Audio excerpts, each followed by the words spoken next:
Chapter 4. It is wonderful the way a little town keeps track of itself and of all its units. If every single man and woman, child and baby acts and conducts itself in a known pattern and breaks no walls and differs with no one and experiments in no way and is not sick and does not endanger the ease and peace of mind or steady unbroken flow of the town, then that unit can disappear and never be heard of. But let one man step out of the regular thought or the known and trusted pattern, and the nerves of the townspeople ring with nervousness, and communication travels over the nerve lines of the town. Then every unit communicates to the whole. Thus in La Paz it was known in the early morning through the whole town that Kino was going to sell his pearl that day. It was known among the neighbors in the brush huts, among the pearl fishermen. It was known among the Chinese grocery store owners. It was known in the church, for the altar boys whispered about it. Word of it crept in among the nuns. The beggars in front of the church spoke of it, for they would be there to take the tithe of the first fruits of the luck. The little boys knew about it with excitement, but most of all, the pearl buyers knew about it. And when the day had come, in the offices of the pearl buyers, each man sat alone with his little black velvet tray, and each man rolled the pearls about with his fingertips and considered his part in the picture. It was supposed that the pearl buyers were individuals acting alone, bidding against one another for the pearls the fishermen brought in, and once it had been so. But this was a wasteful method, for often, in the excitement of bidding for a fine pearl, too great a price had been paid to the fishermen. This was extravagant and not to be countenanced.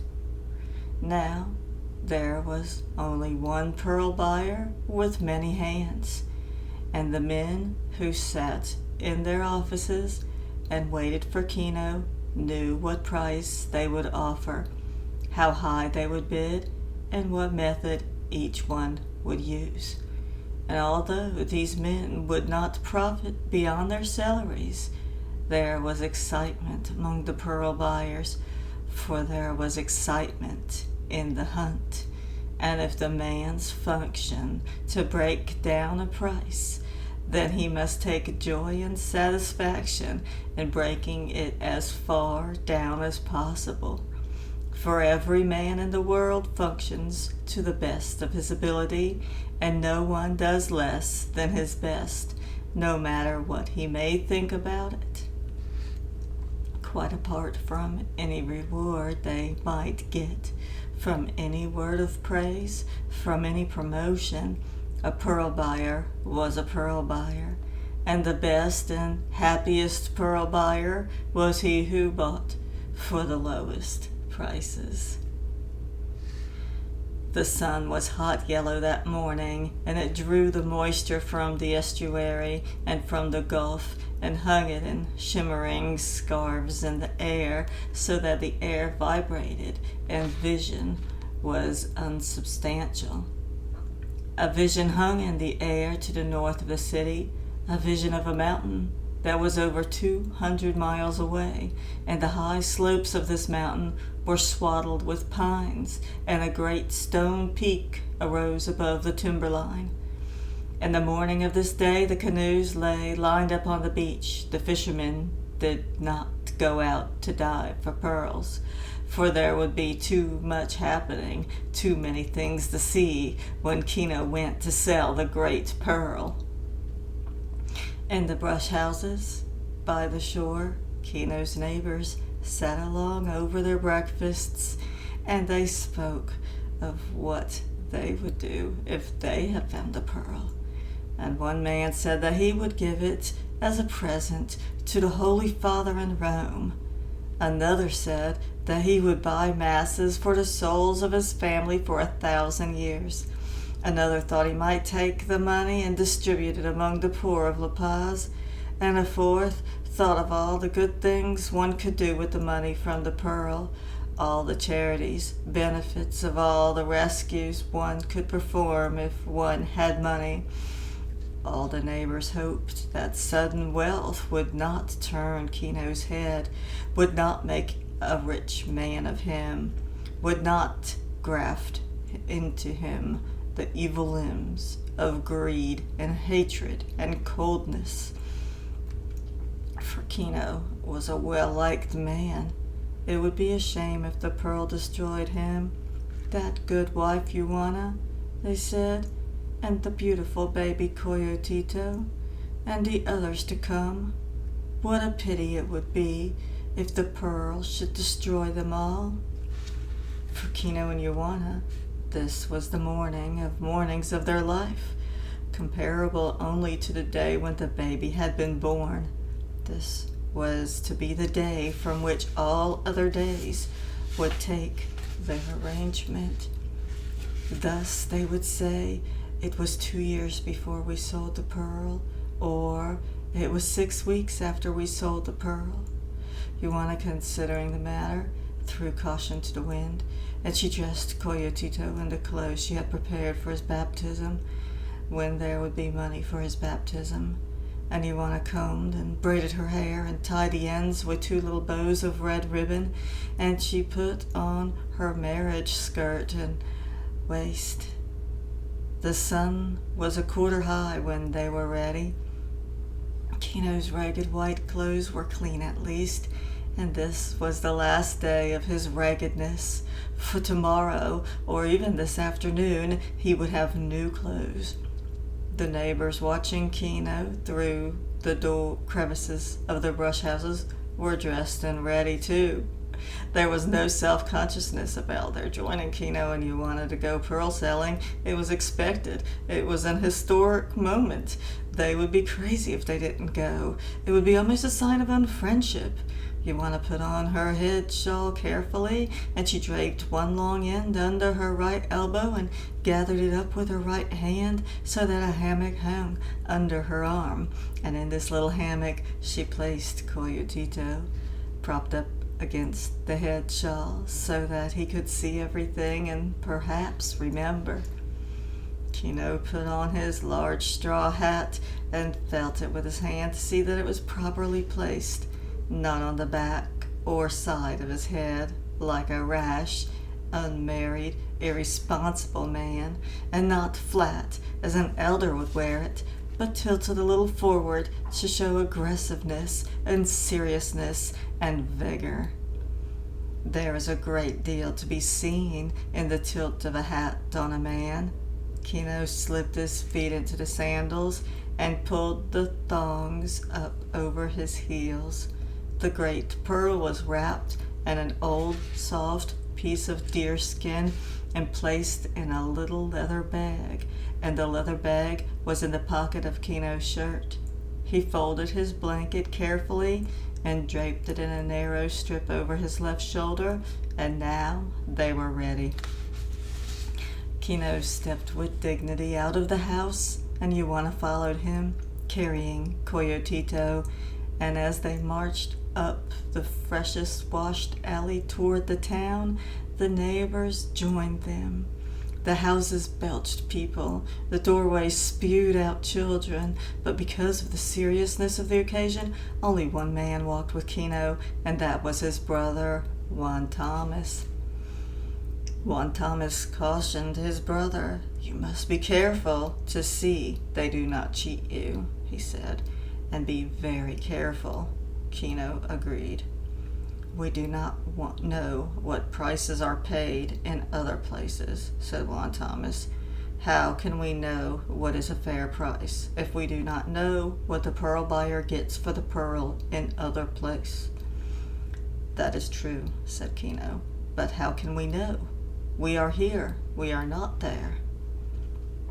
As they walked up toward the city, the crowd grew behind him, and Juan Thomas, in pure nervousness, went on speaking. "Before you were born, Kino," he said, "the old ones thought of a way to get more money for their pearls. They thought it would be better if they had an agent who took all the pearls to the capital and sold them there and kept only his share of the profit." Kino nodded his head. "I know," he said. "It was a good thought." "And so they got such a man," said Juan Thomas, "and they pulled their pearls and they started him off. And he was never heard from again, and the pearls were lost. Then they got another man, and they started him off, and he was never heard of again. And so they gave the whole thing up and went back to the old way." "I know," said Kino. "I have heard our father tell of it. It was a good idea, but it was against religion, and the father made that very clear. The loss of the pearl was a punishment visited on those who tried to leave their station, and the father made it clear that each man and woman is like a soldier sent by God to guard some part of the castle of the universe. And some are in the ramparts, and some far deep in the darkness of the walls, but each one must remain faithful to his post and must not go running about, else the castle is in danger from the assaults of hell." "I have heard him make that sermon," said Juan Thomas. "He makes it every year." The brothers, as they walked along, squinted their eyes a little, as they and their grandfathers and their great-grandfathers had done for 400 years, since first the strangers came with argument and authority and gunpowder to back up both. And in the 400 years of Kino's people had learned only one defense, a slight slitting of the eyes and a slight tightening of the lips, and a retirement. Nothing could break down this wall, and they could remain whole within the wall. The gathering procession was solemn, for they sensed the importance of this day, and any children who showed a tendency to scuffle, to scream, to cry out, to steal hats and rumple hair, were hissed to silence by their elders. So important was this day that an old man came to see, riding on the stalwart shoulders of his nephew. The procession left the brush huts and entered the stone and plaster city, where the streets were a little wider and there were narrow pavements beside the buildings, and as before the beggars joined them as they passed the church. The grocers looked out at them as they went by. The little saloons lost their customers, and owners closed up shop and went along. And the sun beat down on the streets of the city, and even tiny stones threw shadows on the ground.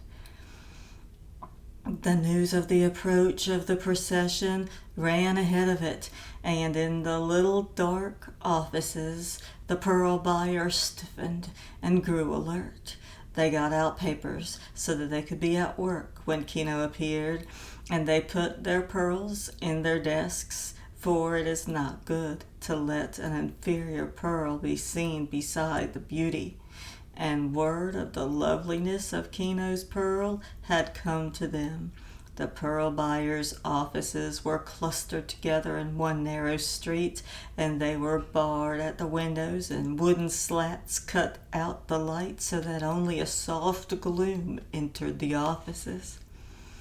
A stout, slow man sat in an office waiting. His face was fatherly and benign, and his eyes twinkled with friendship.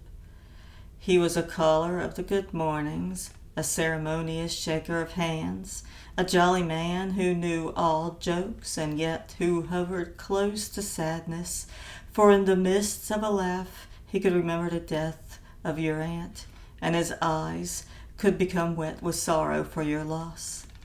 This morning he had placed a flower in a vase on his desk, a single scarlet hibiscus, and the vase sat beside the black, velvet-lined pearl tray in front of him.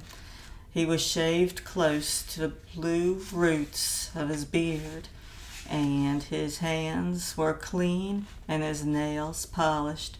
His door stood open to the morning, and he hummed under his breath while his right hand practiced legerdemain. He rolled a coin back and forth over his knuckles and made it appear and disappear, made it spin and sparkle.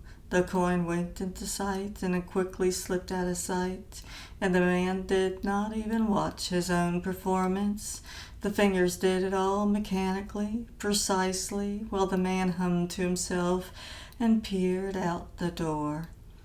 Then he heard the tramp of feet of the approaching crowd, and the fingers of his right hand worked faster and faster until, as the figure of Kino filled the doorway, the coin flashed and disappeared. "Good morning, my friend," the stout man said. "What can I do for you?" Kino stared into the dimness of the little office, for his eyes were squeezed from the outside glare.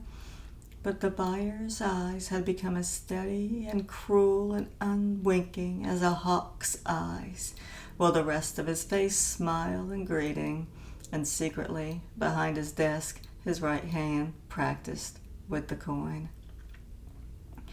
"I have a pearl," said Kino, and Juan Thomas stood beside him and snorted a little at the understatement.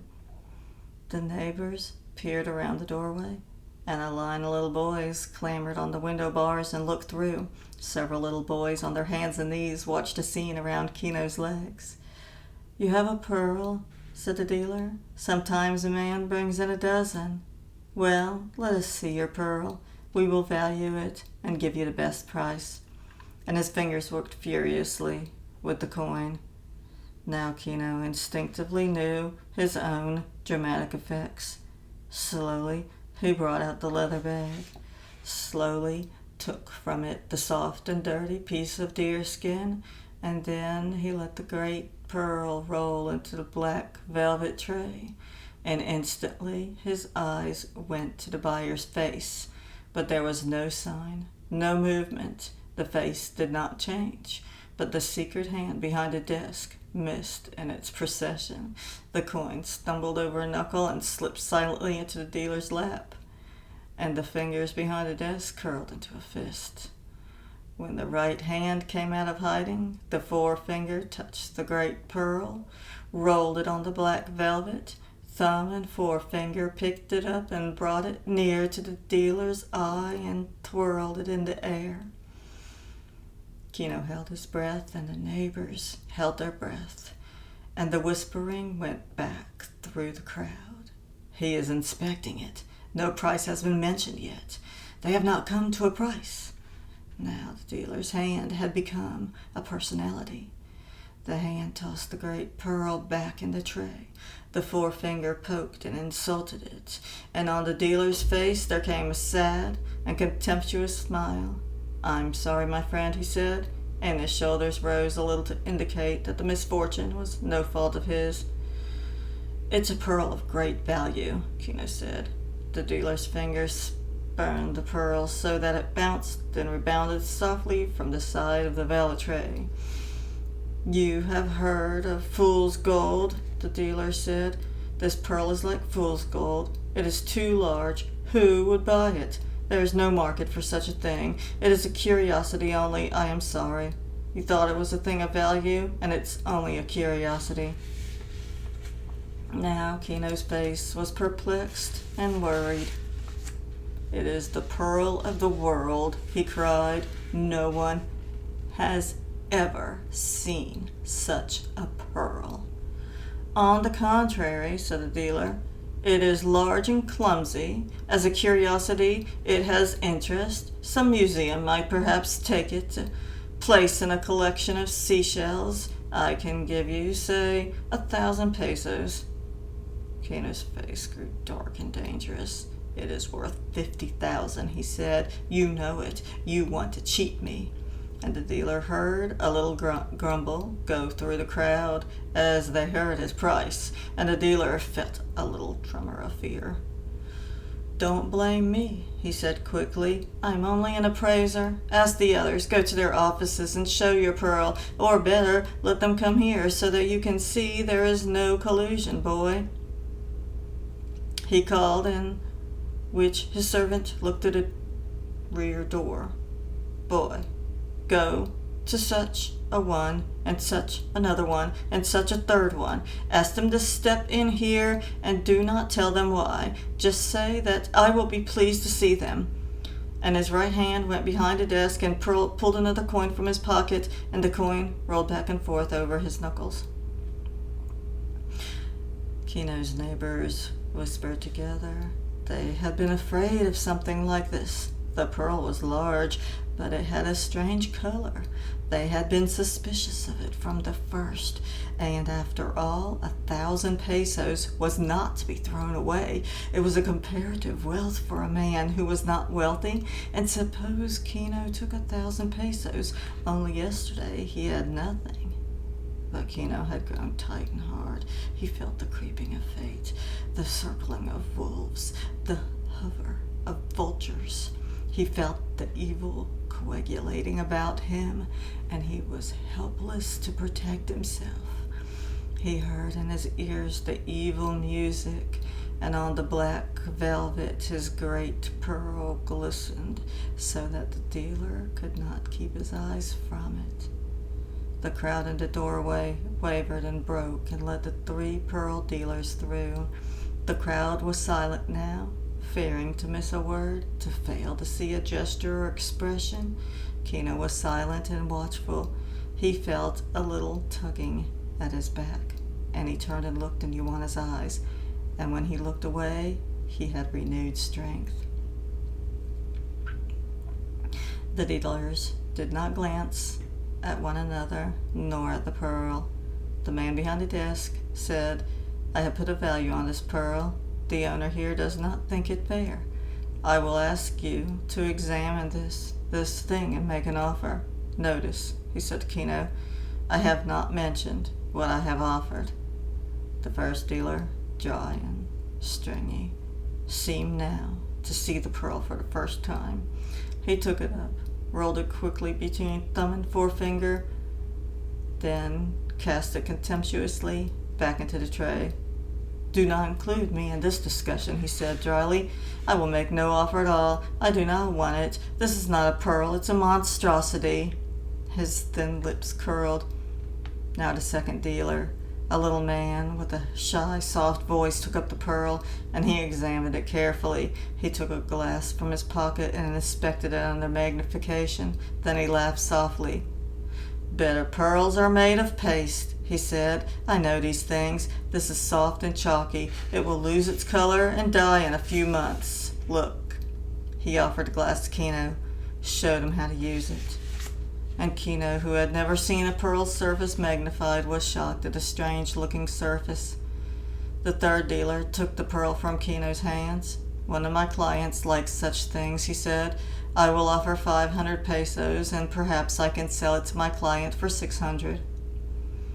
Kino reached quickly and snatched a pearl from his hand. He wrapped it in deerskin and thrust it inside his shirt.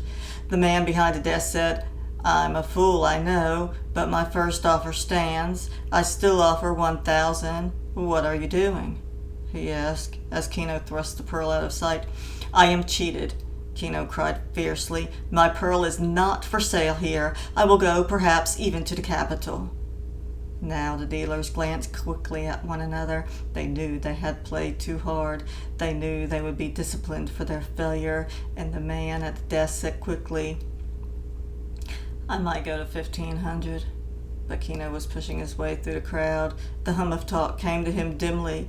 His rage blood pounded in his ears, and he burst through and strode away. Ioana followed, trotting after him.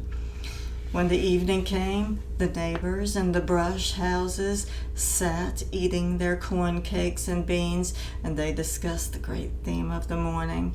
They did not know It seemed a fine pearl to them, but they had never seen such a pearl before, and surely the dealers knew more about the value of pearls than they. And mark this, they said, those dealers did not discuss these things. Each of the three knew the pearl was valueless. But suppose they had arranged it before. If that is so, then all of us have been cheated all of our lives. Perhaps, some argued, perhaps it would have been better if Kino took the 1,500 pesos. That is a great deal of money, more than he has ever seen. Maybe Kino is being a pig-headed fool. Suppose he should really go to the capital and find no buyer for his pearl. He would never live that down. And now, said the other fearful ones, now that he had defied them, those buyers will not want to deal with him at all. Maybe Kino has cut off his own head and destroyed himself. And others said, Kino's a brave man and a fierce man. He is right. From his courage we may all profit. These were proud of Kino. In his house, Kino squatted on a sleeping mat, brooding. He had buried his pearl under a stone of the fire hole in his house, and he stared at the woven tools in his sleeping mat until the cross design danced in his head. He had lost one world and had not gained another, and Kino was afraid. Never in his life had he been far from home. He was afraid of strangers and of strange places. He was terrified of that monster of strangeness they called the capital. It lay over the water and through the mountains, over 1,000 miles, and every strange, terrible mile was frightening. But Kino had lost his old world, and he must clamber on to a new one. For his dream of the future was real and never to be destroyed, and he had said, I will go, and that made a real thing too. To determine to go and to say it was to be halfway there. Joanna watched him while he buried his pearl, and she watched him while she cleaned Coyotito and nursed him, and Joanna made the corn cakes for supper. Juan Thomas came in and squatted down beside Kino and remained silent for a long time, until at least Kino demanded, What else could I do? They are cheats. Juan Thomas nodded gravely. He was the elder, and Kino looked to him for wisdom. It is hard to know, he said. We do know that we are cheated from birth to the overcharge on our coffins, but we survive. You have defied not the pearl buyers, but the whole structure, the whole way of life, and I am afraid for you. What have I to fear but starvation? Kino asked, but Juan Thomas shook his head slowly. That we must all fear. But suppose you are correct. Suppose your pearl is of great value. Do you think then the game is over? What do you mean? I don't know, said Juan Thomas, but I'm afraid for you. It is new ground you are walking on. You do not know the way. I will go soon, said Kino. Yes, Juan Thomas agreed. That you must do, but I wonder if you will find it any different in the capital. Here you have friends, and me, your brother. There you will have no one. What can I do? Kino cried. Some deep outrage is here. My son must have a chance. That is what they are striking at. My friends will protect me, only so long as they are not in danger or discomfort from it, said Juan Thomas. He rose, saying, Go with God. And Kino said, Go with God, and did not even look up, for the words had a strange chill in them. Long after Juan Thomas had gone, Kino sat brooding on his sleeping mat. A lethargy had settled on him, and a little gray hopelessness. Every road seemed blocked against him, In his head he heard only the dark music of the enemy. His senses were burningly alive, but his mind went back to the deep participation with all things, the gift he had from his people. He heard every little sound of the gathering night, the sleepy complaint of settling birds, the love agony of cats, the strike and withdrawal of little waves on the beach, and the simple hiss of distance. And he could smell the sharp odor of exposed kelp from the receding tide. The little flare of the twig fire made the design on his sleeping mat jump before his entranced eyes. Joanna watched him with worry, but she knew him, and she knew she could help him best by being silent and by being near. And as though she too could hear the song of evil, she fought it, singing softly the melody of the family, of the safety and warmth and wholeness of the family. She held Coyotito in her arms and sang the song to him to keep the evil out, and her voice was brave against the threat of the dark music. Kino did not move nor ask for a supper. She knew he would ask when he wanted it. His eyes were entranced, and he could sense the wary, watchful eye outside the brush house.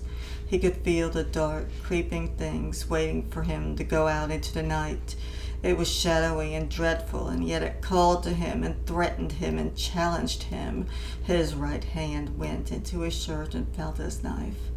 His eyes were wide. He stood up and walked to the doorway. Joanna willed to stop him. She raised her hand to stop him, and her mouth opened with terror. For a long moment, Kino looked out into the darkness. Then he stepped outside.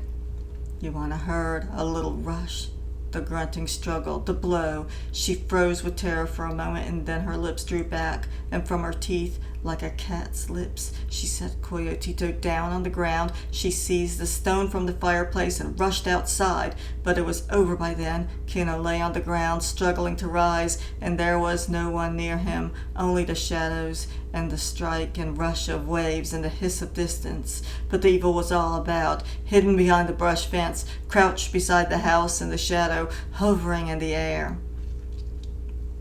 Joanna dropped her stone, and she put her arms around Kino and helped him on his feet and supported him in the house.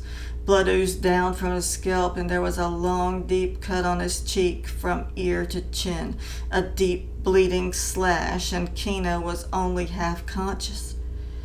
He shook his head from side to side. His shirt was torn open and his clothes half pulled off. Joanna sat him down on his sleeping mat, and she wiped the thickening blood from his face with her skirt. She brought him pulque to drink with a little pitcher, and still he shook his head to clear out the darkness. "Who?" Joanna asked. "I don't know," Kino said. "I didn't see." Now Joanna brought her clay pot of water, and she washed the cut on his face while he stared, dazed ahead of him. "Kino, my husband," she cried, and his eyes stared past her. "Kino, can you hear me?" "I hear you," he said dully. "Kino, this pearl is evil. Let us destroy it before it destroys us. Let us crush it between two stones. Let us throw it back into the sea where it belongs. Kino, it is evil. It is evil." And as she spoke, the light came back in Kino's eyes, so they glowed fiercely, and his muscles hardened and his will hardened. "No," he said, "I will fight this thing. I will win over it. We will have our chance." His fist pounded the sleeping mat. "No one shall take our good fortune from us," he said. His eyes softened then, and he raised a gentle hand to Joanna's shoulder. "Believe me," he said, "I am a man," and his face grew crafty. "In the morning we will take our canoe, and we will go over the sea and over the mountains to the capital. You and I. We will not be cheated. I am a man." "Kino," she said huskily, "I am afraid. A man can be killed. Let us throw the pearl back into the sea." "Hush," he said fiercely. "I'm a man. Hush." And she was silent, for his voice was command. "Let us sleep a little," he said. "In the first light, we will start. You are not afraid to go with me?" "No, my husband." His eyes were soft and warm on her then. His hand touched her cheek. "Let us sleep a little," he said.